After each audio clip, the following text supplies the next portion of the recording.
अस्सलाम वालेकुम, welcome to सियासत डॉट पी के। आज का कुछ वायरल कंटेंट और उन पर सोशल मीडिया का तज्जिया लेकर आपकी खिदमत में हाजिर हूँ। ये इस वक्त जो हमारे मुल्क में हुकूमत बनी है, जिस तरीके से रिग करके, चोरी करके, ज़बरदस्ती इस हुकूमत को बिठा तो गया है दिया गया है, तो इसके ऊपर हर तरफ से प्रेशर है। इंटरनेशनल मीडिया का भी प्रेशर है, लोकल मीडिया को काफ़ी हद तक टेम कर लिया गया है, लेकिन फिर भी आपको पता है कि सोशल मीडिया का बहुत ज़्यादा प्रेशर है।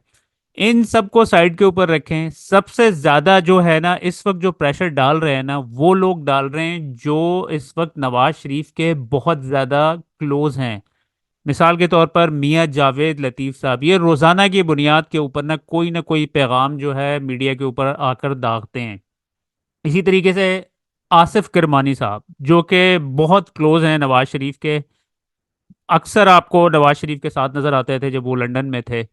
तो उन्होंने भी एक इंटरव्यू दिया है हमें, आज ही इसको अपलोड किया है थोड़ी देर पहले। आप उसको देखिएगा जाके ज़रा। तो वो तो यानी कि मैं इस तरह तो पीटीआई वाले भी क्रिटिसाइज नहीं कर रहे हैं इस हुकूमत को, शहबाज हुकूमत को, जितना पीएमएलएन वाले खुद कर रहे हैं, नवाज शरीफ के जो क्लोज लोग हैं। तो इससे लगता ये है कि नवाज शरीफ भी चाहते हैं कि ये हुकूमत ज़्यादा देर ना चले। इस क्लिप के अंदर जावेद लतीफ साहब कहते हैं हमें तो मैंडेट ही नहीं मिला, हमें जबरदस्ती हुकूमत मांग तांग कर बनवा कर दी गई है। आपका ये कहना है कि हुकूमत नज़र नहीं आ रही, तो हुकूमत जमात की होती तो नज़र आती। आप बताएं कि हमें तो सादा अक्सरियत भी नहीं मिली भाई। सादा अक्सरियत भी ना मिली तो हम हुकूमत बनाने की पोजीशन में नहीं थे। चलो और जी, जिस गाली तरह मांग तांग के और जिस तरह इकट्ठे करके वो जो हुकूमत बना दी गई, उसको मेरी हुकूमत कह लें, उसे मुस्लिम लीग की हुकूमत कह लें, पीपल्स पार्टी की हुकूमत कह लें, टेक्नोक्रेट की हुकूमत कह लें, कोई नाम दे लें, मगर मलबा हमें ही उठाना पड़ेगा। जिस तरह 16-18 माह की हुकूमत का मलबा मुस्लिम लीग नून पर डाल दिया गया और हमें उठाना पड़ा और भुगतना पड़ा।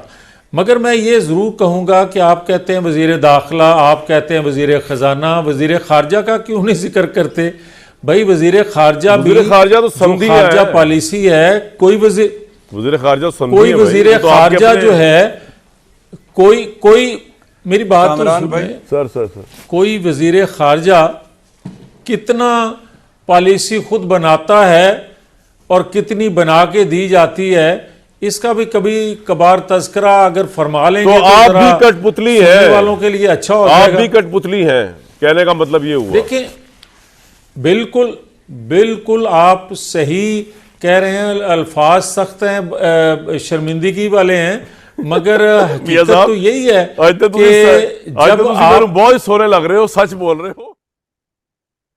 उसके बाद आप जुबैर उमर साहब को सुने, पीएमएलएन की तरफ से गवर्नर सिंध है ये ये यानी कि मुझे अब लग रहा है कि पीटीआई को कुछ करने की जरूरत नहीं है, लेट देम, जो उनके पीएमएलएन के अपने लोग हैं ना, वो ही इसको ले डूबेंगे। हमारा जो सबसे बड़ा चैलेंज है ना, वो इकोनॉमी से ज्यादा जो चैलेंज है ट्रस्ट का है, क्योंकि अवाम और हुकूमत के दरमियान जो गैप है और लैक ऑफ ट्रस्ट है, तो वो जो इस इलेक्शन के नताइज की वजह से बहुत ज्यादा बढ़ चुका है।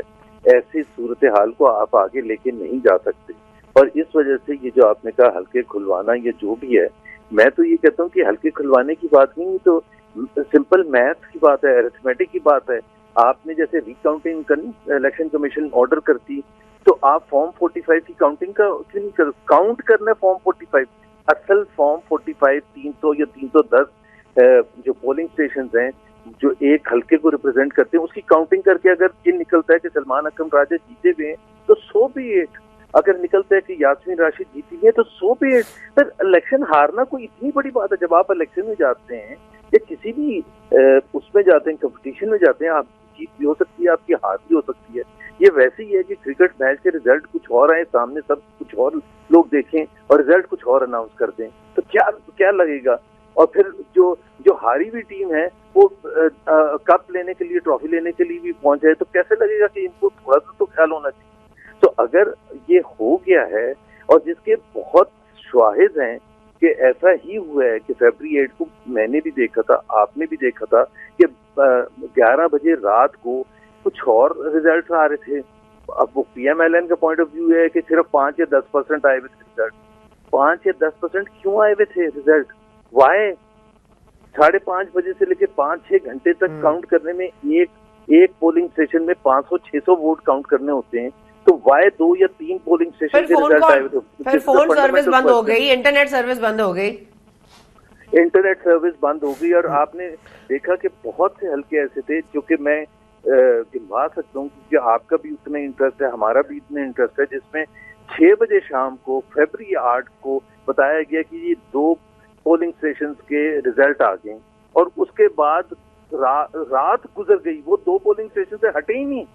Like what was happening? So हमें चले बता दे इलेक्शन कमीशन के what was happening, what happened that the results were stopped. हमें ये इलेक्शन कमीशन बताए कि 2 हफ्ते में उन्होंने अपलोड करने थे अपनी वेबसाइट पर form 45। Why they did not? It's criminal offence करके आपने फॉर्म 45 में कुछ आ रहा है, फॉर्म 47 आपने इशू कर दिए। ये क्रिमिनल ऑफेंसेस हैं। जो पिंडी के कमिश्नर थे जिन्होंने इल्जामात लगाए, मुझे नहीं पता सही थे ये गलत, किसी और मुल्क में हो तो उसकी कम से कम चीफ जस्टिस साहब ने कहा कि जी वो उन्होंने इल्जाम लगा दिया 2 घंटे में और वो सबूत लेके आएंगे। सबूत तो वो कोर्ट में लेके आएंगे ना, कोई प्रोसेस होगा तो लेके आएंगे। वो अंडरग्राउंड हैं, गायब हो गए, कहाँ चले गए किसी को पता ही नहीं है। उसके बाद अब आप देखें नजम सेठी साहब, ये भी, इनको भी नवाज शरीफ के बहुत ज़्यादा क्लोज समझा जाता है। आपने देखी होंगी नवाज शरीफ के पाकिस्तान आने से पहले इनकी अक्सर मीटिंग्स होती थी उनकी तरफ से। एक आपको इमेज याद भी होगा, वो जो कश्ती में बैठे हुए, मुझे नज़र आया तो मैं एडिटिंग में डाल दूंगा इसको, कश्ती में बैठे हुए नवाज शरीफ के साथ। वो भी कंटिन्यूसली जो हैं वो ये शहबाज गवर्नमेंट को कंटिन्यूसली टारगेट कर रहे हैं। मुझे लगता है ऐसा है कि नवाज शरीफ को फील हो रहा है कि नवाज शरीफ को जो है ना उनके अपने भाई ने ही धोखा दे दिया। और आई थिंक पॉलिटिकली ये वाली हुकूमत लेना नून लीग के लिए तबाह कुन है। आपने नोट किया होगा कि इमरान खान की जो तरफ से भी ना कि इतना कुछ ज़्यादा ना पुश नहीं किया गया। यानी कि जिस तरीके से ऑब्वियसली PTI ने तो पूरे मुल्क में क्लीन स्वीप कर दिया था, तो इमरान खान साहब को तो चाहिए था कि वो तो इनको कहते हैं कि भाई किसी ने अब घर में बैठना ही नहीं है। लेकिन आपने नोट किया कि वो बस हल्का सा जो है ना 1 हफ्ते में 1 दिन जो है वो अपना प्रोटेस्ट कर देते हैं, और उससे ज़्यादा जो है ना कोई इतनी ज़्यादा उनकी वो भी नहीं आती, स्टेटमेंट्स भी नहीं आती हैं। उन्होंने यहाँ इस हद तक कहा है कि जो है ना ये 4 हल्के खोल दें पहले, ठीक है। तो अब नजम सेठी साहब कहते हैं, नजम अब यानी कि कोई काम होता है अब यहाँ तक आप अंदाज़ा कर लें कि इन्होंने वो जो दहशतगर्दी वाली बात की थी कि दहशतगर्द आ गए हैं उधर अफगानिस्तान से, क्योंकि वो इमरान खान को कहीं और मूव करना चाहते हैं, उसके हवाले से भी इन्होंने कह दिया कि हुकूमत झूठ बोल रही है। हालांकि वो ये वाली सारी चीज़ें आपको पता है किसने करवाई थी? ये मरीम नवाज ने करवाई थी सारी। और ये जो पाबंदी खान साहब के ऊपर लगी थी कि कोई बंदा उनको जाकर नहीं मिल सकता, ये पाबंदी भी मरीम नवाज साहिबा की तरफ से ही गई। अगर ये थ्रेट अगर है अडियाला जेल, हाँ बिल्कुल, ये तो फिर मेरिट ये पे है। इस्तेमाल किया जा सकता है ना, ये थ्रेट है, तो इसलिए हमें खान साहब को सेफ प्लेस पे ले जाते हैं। बिल्कुल। तो ये एक चीज मुझे मेरी खटकी। मैंने फिर फोन उठाया अपनी चिड़िया को, इधर आओ, जाके पता करके आ। और सर उन्हें हुक्म, उड़ गई वो। अच्छा, उड़ के वापस आ गई, कहने लगी सर मैंने सारी IB को भी चेक कर लिया है, मैंने पुलिस से भी पूछ लिया, मैंने जो एंटी टेररिस्ट हमारे इदारे हैं उनसे भी पूछ लिया। कहने लगा कोई पता ही नहीं, ऐसी कोई गल ही नहीं हुई, कोई बंदे नहीं आए अफगानिस्तान, तो कोई हथियार नहीं मिले, कोई उन्होंने मैप शैप नहीं सन, ये तो लगाई गई है खबर। अब छोड़ दें इस बात को, यहाँ आगे ना मत पूछना। नहीं मैं समझ गई, वो चिड़िया की जान को खतरा होता है। बैरिस्टर शहजाद अकबर के मुताबिक इस वक्त PTI को एक नई मैसेजिंग की गई है हमारी इस्टेब्लिशमेंट की तरफ से। वो कहते हैं इमरान खान को PTI सीनियर लीडरशिप के जरिए इस्टेब्लिशमेंट का पैगाम पहुंचाया गया है कि आपको बनी गाला शिफ्ट कर देते हैं, मगर जब तक हम कहेंगे आपने खामोश रहना है, आपके तमाम मुकदमात रुक जाएंगे और ना समात होगी और ना कोई फैसला आएगा। PTI पर तमाम क्रैकडाउन रोक दिया जाएगा। अगर आप ये शराइत नहीं मानते तो 9 मई के तमाम केसेस दोबारा खोल दिए जाएंगे और KPK की गवर्नमेंट भी ले ली जाएगी। कुछ लोग पाकिस्तान तहरीक इंसाफ से सीनियर एक नाम हम नहीं शेयर कर सकते, लेकिन उनके थ्रू इमरान खान साहब को पैगाम जरूर भेजा गया और उनसे बातचीत की कोशिश की गई। और जो बातचीत के लिए जो चीजें उनको कही गई वो ऐसी थी जो हम आपसे शेयर कर लेते हैं, तो आप खुद उससे अंदाजा कर सकते हैं कि इमरान खान साहब का क्या उसके ऊपर जवाब होगा। जो शराइत हमारे इस्टेब्लिशमेंट की जानिब से या कंपनी बहादुर की जानिब से इमरान खान साहब को कन्वे की गई हैं या कन्वे की गई थी कुछ रोज पहले, वो थी कि आपको हम बनी गाला शिफ्ट कर देते हैं, जेल से आप चले जाएंगे, आपके मुकदमात हॉल्ट हो जाएंगे, रुक जाएंगे, ना कोई फैसला होगा ना उसमें कोई चीज होगी, और ये तमाम जो क्रैकडाउन है पाकिस्तान तहरीक इंसाफ के ऊपर वो भी रुक जाएगा। लेकिन इसकी शर्त यह है कि आपको बनी गाला में कुछ अर्सा जो है वो खामोशी से चिल्ला गुजार काटना पड़ेगा। जैसे कल आपको शेख रशीद साहब भी सोशल मीडिया पे नजर आए कि उन्होंने कहा कि जी खामोशी सबसे अच्छी पॉलिसी है। तो ऐसी ही एक पॉलिसी की पेशकश की गई इमरान खान साहब को, आपको बनीगारा शिफ्ट कर देते हैं, आपकी फैमिली भी उधर हो गई और मुकदमात भी रुक जाएंगे और आपकी जो क्रैकडाउन है पार्टी के खिलाफ वो भी रुक जाएगा, बाकी लोगों के खिलाफ भी। आपको सिर्फ खामोशी इख्तियार करनी है। अभी हालिया निजाम को चलने दें, जो हालिया निजाम और सिस्टम हमने बनाया है इसको आप तस्लीम कर लेंगे तो बहुत अच्छी बात है पब्लिकली, वगरना आप इस पर खामोशी रखें। और ये होगा फिलहाल, यानी कि टिल फर्दर ऑर्डर। इसमें यह है कि अभी के हालात में चाहे हम 6 महीने कहें, साल कहें, 2 साल कहें, आप करें, खामोशी रखें। लेकिन अगर आप खामोशी नहीं रखते तो फिर आपके खिलाफ सख्ती में मजीद इजाफा होगा, आपके लोगों के खिलाफ सख्ती में इजाफा होगा। आपका जो केपी की गवर्नमेंट है, जहां पे आपने अपनी मर्जी से अली अमीन गंडापुर को वज़ीर आला बनाया है, उन्हें भी नहीं चलने दिया जाएगा, उनको नाइल भी किया जा सकता है और आपके केसेस का फैसला भी होगा और फिर हम 9 मई वाले केसेस भी चलाएंगे और फिर मामला एक और सतह ठीक पर है, चलेंगे। ये मैं थोड़ा सा आप लोगों से रिक्वेस्ट करना चाह रहा था कि हमारा जो ये मैं रोज़ाना ये व्लॉग करता हूँ, तकरीबन 30 से 40 हज़ार लोग देखते हैं, लेकिन मेजॉरिटी जो लोग देख रहे होते हैं ना वो हमारे चैनल के सब्सक्राइबर नहीं है। तो प्लीज़ मेक श्योर कीजिएगा कि आप अगर ये व्लॉग देख रहे हैं तो सब्सक्राइब लाजमी कर लें इस चैनल को, और अगर हो सके तो लाइक का बटन भी दबा दिया करें। शुक्रिया। उसके बाद आज फैसल रज़ा अब्दी साहब भी बड़े अरसे के बाद जो हैं मीडिया के अंदर नज़र आए हैं। कहते हैं कि ये गवर्नमेंट इतनी वीक है कि इमरान खान ने हल्का सा इशारा देना है ना कि मैं जो आर्मी है, क्योंकि आर्मी इस वक्त बहुत ज़्यादा डेस्परेट है, आपका जो इकॉनमी किसी से संभल नहीं रही है और वो उस वक्त संभलेगी भी नहीं जब तक आपके लोग ऑन बोर्ड नहीं होंगे, और लोग ऑन बोर्ड उस वक्त तक नहीं होंगे जब तक खान साहब ऑन बोर्ड नहीं होंगे। तो वो कह रहे हैं कि भाई खान ने हल्का सा उन्हें आंख मारी ना तो ये सब का मलिया मेट हो जाना है। वो इज्जत का नो रास्ता है। कॉन्फिडेंस दोबारा आप देख रहे हैं? वोट ऑफ कॉन्फिडेंस 100% बिल्कुल है। वोट ऑफ नो कॉन्फिडेंस इनका अंजाम बनेगा और इम्पीचमेंट सदारत का। आसिफ अली जरदारी की इम्पीचमेंट देश में बिल्कुल, अगर ये स्क्रूटनी हो जाए तो यही अंजाम है और इसी वजह से, खौफ की वजह से इनके चेहरों पे खुशी नहीं। ये जानते हैं, हम भी जानते हैं, आज है कल नहीं होंगे, बताया तो है फिनोमिना। आज साथ है, यही एमक्यूएम थी जो लाशें रख के यहां पे बैन कर रही थी, एफआईआर कटवाने के दावे कर रही थी, यही थी ना पीपल्स पार्टी पे ये वो डॉक्टर आसिम पे सही, कल बल्कि मैंने यही थी ना। सबसे पूछा आज यही साथ बैठे हैं ना। जो अपना मोहसिन का नहीं वो किसी का हो सकता है। मोहसिन कुछ लोगों के बीच में होते हुए तो 100% होना है। आज नहीं कल, कल नहीं परसों। थोड़ा सा जिस दिन नियाजी ने अपना एटीट्यूड इदारे के साथ तब्दील किया और इंसान बनने की तरफ राग़िब हुआ, ये खत्म। मैंने खबरें ये सुनी हैं कि जनाब चीफ इलेक्शन कमिश्नर साहब इस वक्त पाकिस्तान में नहीं हैं और वो या तो दुबई में हैं या अमेरिका में हैं या कनाडा चले गए। कई और लोगों ने भी, दोस्तों ने भी अपने वीलॉग्स में कहा कि जी उनको कनाडा में हाई कमिश्नर लगाया जा रहा है और ये किस तरह होगा और कैसे होगा ये अभी आपको नज़र आएगा या नहीं आएगा, जो भी होगा। लेकिन ये बात उन्होंने भी कही और मैंने ये सुना कि जी वो पाकिस्तान से अभी ऑलरेडी चले गए हैं। अच्छा, एक तो खबर ये होगी। दूसरी खबर मुझे ये मिली कि जी सलमान अकबर राजा की जो सीट थी उस पे सलमान अकबर राजा को हराने के लिए 55 करोड़ रुपए की खर्चा हुआ। ये किसने किया, किसने दिया, कैसे हुआ, कहाँ हुआ, लेकिन वो कोई काम नहीं आया और अब ये सीट खुलने भी वाली है। बल्कि कई लोग तो कह रहे हैं कि नवाज शरीफ की सीट खुलने वाली है, सलमान राजा साहब की खुलने वाली है, ख्वाजा आसिफ की खुलने वाली है और पेशावर की एक नूर साहब की खुलने वाली है। तो ये 4 सीटें जो उन्होंने कही हैं, 3 में से खुल जाएंगी, 3 इसमें से लौट जाएंगी, माइनस हो जाएंगे। नवाज शरीफ साहब बिल्कुल माइनस हो जाएंगे। तो ये एक तो खबरें चल रही हैं, मुझे अभी कंफर्मेशन इसकी नहीं है। लेकिन खैर, ख्वाजा आसिफ साहब की एक तस्वीर आई है, आप लोग देख सकते हैं। मैं निकाल के अगर लगा सकता तो लगा सकूँगा। वो किसी छोटे से जनरल साहब से ऐसे मिल रहे हैं जैसे वो उनके बड़े बॉस हों। एक हमने तस्वीर कल परसों देखी थी जब नवाज अपने प्राइम मिनिस्टर साहब सलूट मार रहे थे अपने ग्रेड 22 के अफसर को, जैसे वो उनके बॉस हों। तो ये सब तो इनकी हालत है। अच्छा, उसके बाद जनाब मलिक रियाज साहब की खबर है, वो भी आप ज़रा सुन लें। डिटेल्स में बताऊंगा इसमें बाद में कि मलिक रियाज साहब बहुत परेशान हैं और वो किसी वक्त भी कोई बड़ा धमाका कर सकते हैं। उनके ऊपर बहुत प्रेशर है। उनके ऊपर ये जो 190 मिलियन पाउंड का केस है वो भी है और दूसरे भी हैं और वो किसी और एक और खबर ये है कि जी DHA के 3 मैनेजर या मैनेजिंग डायरेक्टर या जो भी हैं, उन डायरेक्टर जो भी हैं, वो जाके दुबई में अपने DHA के प्लॉट्स बेच रहे हैं, DHA को मार्केटिंग कर रहे हैं दुबई में और इधर उधर के। जी आप खरीदें, लोग पाकिस्तानी लोग DHA के प्लॉट खरीदने आके वो कह रहे हैं। चलें,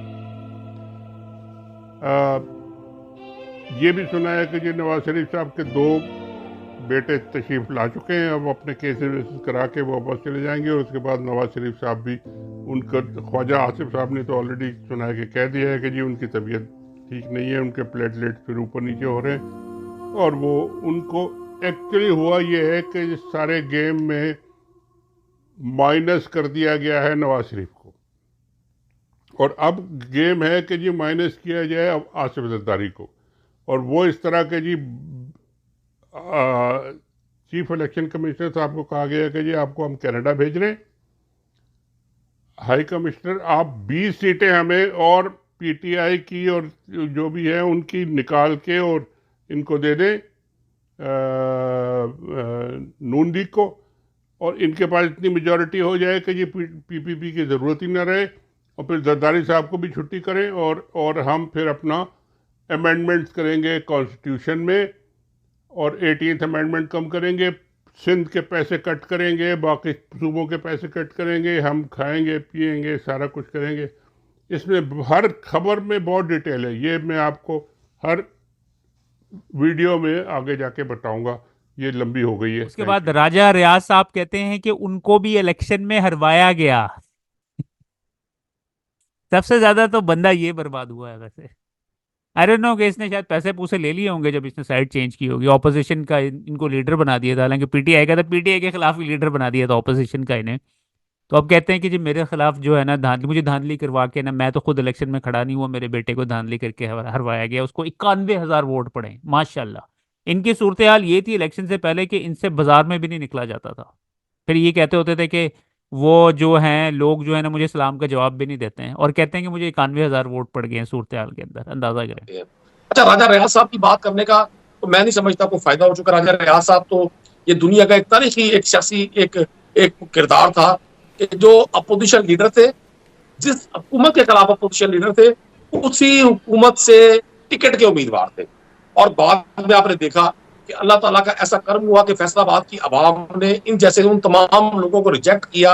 इन्हें ये बताएं कि मैंने इलेक्शन नहीं लड़ा, मेरे बेटे ने लड़ा है और उसने 93,000 वोट लिए हैं। जिस तरह आपके साथ आप धांधली का शोर मचा रहे हैं ना, हम भी बात करेंगे, हमें वक्त आने दे। हमारे साथ भी फैसलाबाद में धांधली हुई है।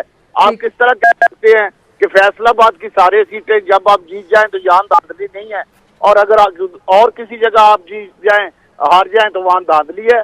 आप तो 2013 से आपका यही मिशन है कि जहाँ हार जाएं धांधली है, और जहाँ आप जीत जाएं 2018 में आपने एक दफा भी नहीं कहा कि हम इलेक्शन हार गए, आप वज़ीर-ए-आज़म। अच्छा जी, फिर आपको पता है कि मरियम नवाज ने कहा है कि जी अब जो है ना वो, आपको पता है कि वो कितना ट्रैवल करती हैं रोजाना, 25-25 गाड़ियों का काफिला होता है। कभी किसी स्कूल के अंदर पहुंची हुई होती हैं, कभी किसी बेकरी के अंदर पहुंची हुई होती हैं, कभी कहीं पे, कभी किसी मार्केट के अंदर पहुंची हुई होती है। अब उन्होंने फैसला किया है कि अब वो जहाँ पे भी जाएंगी वो हेलीकॉप्टर से जाएंगी। तो ये देखें जी, ये इनकी हेलीकॉप्टर की फुटेज भी आ गई है।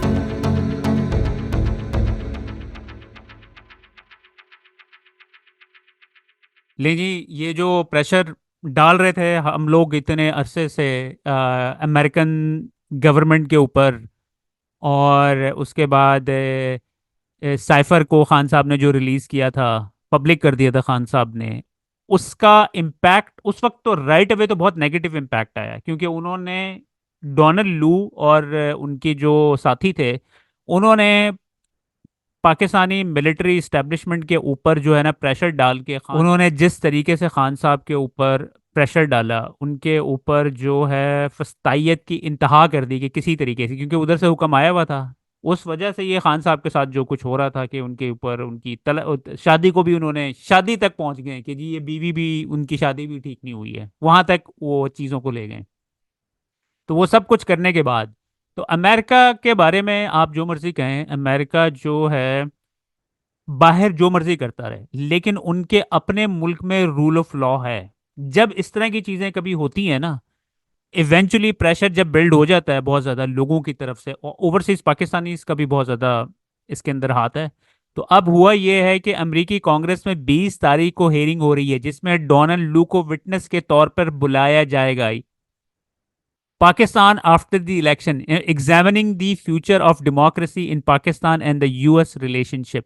अब आप देखें ना कि इतना हमने ये सोशल मीडिया का ये तो फायदा है ना कि सारी चीजें लोगों के सामने रख दी हैं। उसके बाद दी इंटरसेप्ट एक जो आउटलेट थी, न्यूज आउटलेट थी, उन्होंने उन्होंने बड़ा साथ दिया पाकिस्तानियों का। देखें ना, इंडिपेंडेंट मीडिया हाउसेस की ये तो बात होती है, उन्होंने उन्होंने जो है ना जो जो चीजें पाकिस्तान में हो रही थी वो सबके सामने, एटलीस्ट जो ऑब्वियसली द इंटरसेप्ट इस तरह की जो इंडिपेंडेंट मीडिया आउटलेट्स होती हैं ना, उनको पूरी अमेरिकन लोग सारे नहीं फॉलो करते हैं, लेकिन ये है कि जो ऊपर क्रीम बैठी हुई होती है ना वो देख रही होती है, क्योंकि उन्हें पता होता है कि यार ये बिल्कुल इंडिपेंडेंट इदारा है और ये जो बात कर रहे हैं ना इसके अंदर कुछ ना कुछ सच्चाई है। और फिर उसके बाद ये जो आउटलेट्स हैं ये झूठ नहीं बोल सकती हैं, क्योंकि अगर आप मिसाल के तौर पर जैसे द इंटरसेप्ट ने जो साइफर था उसको सबके सामने जब एक्सपोज किया, तो वो अगर अगर वो झूठ बोल रहे होते तो अमेरिका में उनको कोई सू कर देता तो वो आपका तो काम हो जाना था, आपकी कंपनी ही नहीं चलनी थी, इतने पैसे आपको देने पड़ जाने थे झूठ बोलने के ऊपर। पाकिस्तान की तरह तो नहीं जो मर्जी कुछ करता रहे। तो इस वजह से जब इस तरह की आउटलेट्स ने चीजें सामने लेके आए, तो अब वहां पर बहुत ज्यादा प्रेशर पड़ रहा है। अब सबको नजर आ रहा है कि मिलिट्री इस्टेब्लिशमेंट, उसके बाद जो इलेक्शन हुआ है, इलेक्शन का सबसे इंपॉर्टेंट एस्पेक्ट था कि जी इलेक्शन पूरी दुनिया ने देखा कि किस तरीके से रिग हुआ। पहले वो सारी, क्योंकि ये स्टेप बाय स्टेप सारी चीजें लोगों को दिखाई गई ना, तो अब ये एक बड़ी ही पॉजिटिव डेवलपमेंट है कि जी कांग्रेस के अंदर बुला लिया है जी डोनाल्ड लू को कि आओ जी ये तुमने क्या हरकतें की हैं, किस तरीके से तुमने साइफर भेजा है, किस तरीके से पाकिस्तान की डेमोक्रेसी के अंदर तुमने इंटरफेरेंस की है। अब ये जाके चाहे इसके ऊपर हो कुछ हो या ना हो, लेकिन ये है कि ये चीज़ें सारी रिकॉर्ड के अंदर आ रही हैं। और फिर ऑब्वियसली नेक्स्ट गवर्नमेंट जो है वो डोनाल्ड ट्रंप की आ रही है, उसके सामने जब वो आएगा उसके सामने ये सारी चीज़ें रखी जाएंगी। और आपको पता है कि डोनाल्ड ट्रंप की जो है इमरान खान के साथ बड़ी ज़बरदस्त किस्म की रिलेशनशिप थी। तो आई थिंक एक बड़ा ही पॉजिटिव किस्म का रिस्पांस मिल सकता है पाकिस्तान को। अक्टूबर नवंबर में हो रहे हैं मेरे ख्याल में इलेक्शन अमेरिका में।